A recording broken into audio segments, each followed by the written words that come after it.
দলীয় কর্মসূচি পালনকালে শুক্রবার রাতে রাজধানীর বিজয়নগর এলাকায় যৌথ বাহিনীর হামলায় গণ অধিকার পরিষদ সভাপতি নুরুল হক নূর সহ বেশ কজন আহত হন। প্রতিবাদে রাত 11:30টায় ঢাকা বিশ্ববিদ্যালয়ের রাজু ভাস্কর্যের পাদদেশে বিক্ষোভ সমাবেশ করেন শিক্ষার্থীরা। হামলায় জড়িতদের বিচার এবং জাতীয় পার্টির রাজনীতি নিষিদ্ধের দাবি করেন তারা।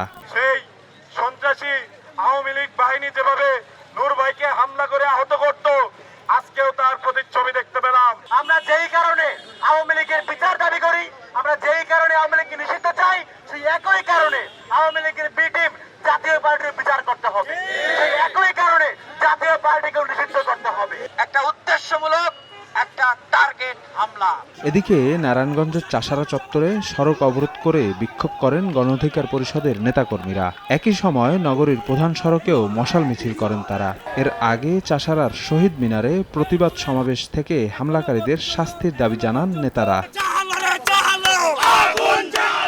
বগুড়ায় টায়ার জ্বালিয়ে বিক্ষোভ করেন ছাত্র অধিকার পরিষদের নেতাকর্মীরা। ঢাকা রংপুর মহাসড়কের মাটিঢালিতে অবস্থান নিয়ে বিক্ষোভ করেন তারা। প্রায় আধা ঘন্টা বন্ধ থাকে ঢাকাগামী লেনে যানবাহন চলাচল। জড়িতদের চিহ্নিত করে ব্যবস্থা না নিলে কঠোর আন্দোলনের হুঁশিয়ারি করেন নেতারা। নূর ভাইকে নিয়ে বিশেষ একটা পক্ষ এখানে তারা ষড়যন্ত্র করতেছে। 14 দলীয় যে জোট ছিল, এই জোটের আমরা সংগঠন নিষিদ্ধ দাবি করছি।